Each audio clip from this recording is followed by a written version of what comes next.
My name is AJ Anderson. I'm originally from Polk City, Iowa. It's a suburb of Des Moines, Iowa. I live here in Ogden now. And for my main gig, I do paintless dent repair. So I travel around the country and chase hailstorms, if you will. It is a 1965 Panshovel. The frame was a panhead frame, mostly from the rear back.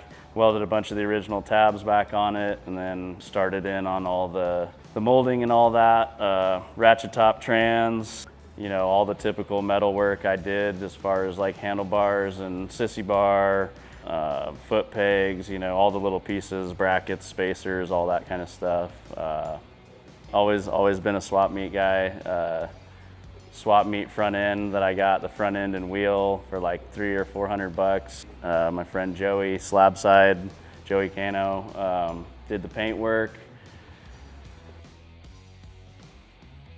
Again, obviously the paint is a big one. Pretty much all the colors that are in the paint job are from like 50s and 60s era appliances, actually.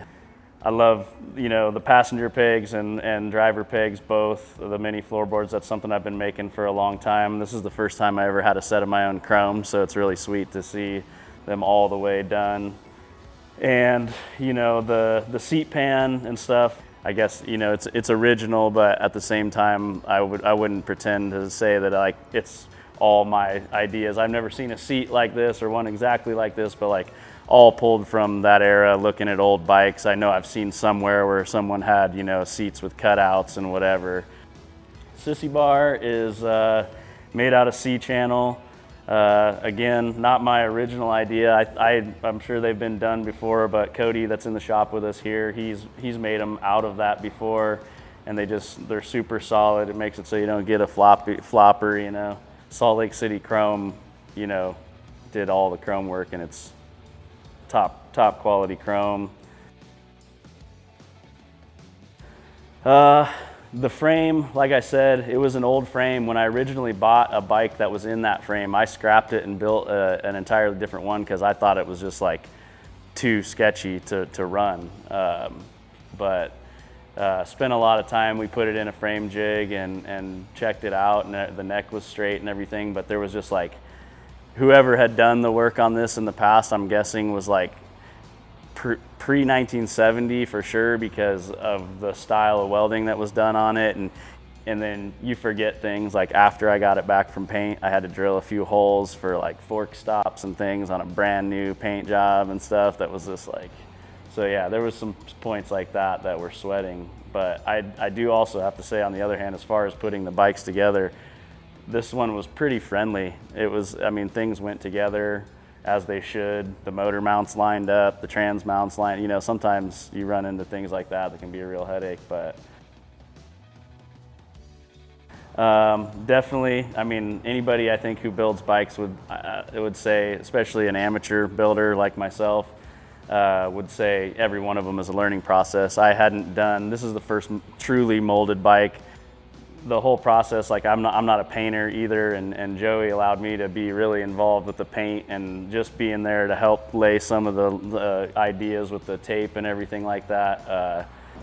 And I have not had a long bike before either. I've always been more of the short chopper guy, but I guess doing a show bike for something like this, I was just thinking the bigger the better, the more extreme. I think I was measuring it for my trailer, and it's 9 feet end to end, so I have to adjust the chocks in my trailer to be able to even get it in there. But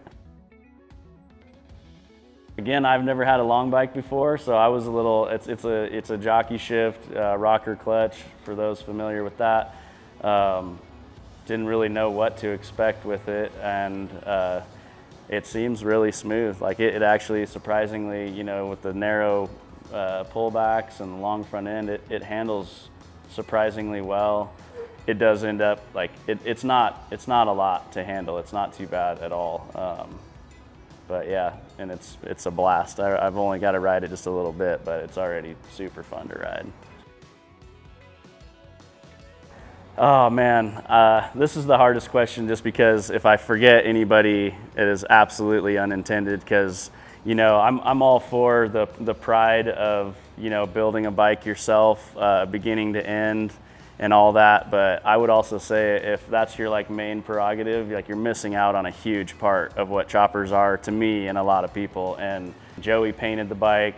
Cody here in the shop with me like helped so much on just the assembly, and again, it's like the point of pride is awesome to have no one else join in with you on what you're doing basically or whatever. But yeah, it's a community, and I don't think any of it would be what it is without that part of it. So yeah, there's so many people, like I said, sorry to everybody who I may be forgetting. There's people that made meals for us while we were working on it, to, you know, my parents just obviously wouldn't be here without my parents. And I'll put my unpopular plug in, you know, believe in God, wouldn't be here without any of that, wouldn't be doing what I'm doing without that behind me either. So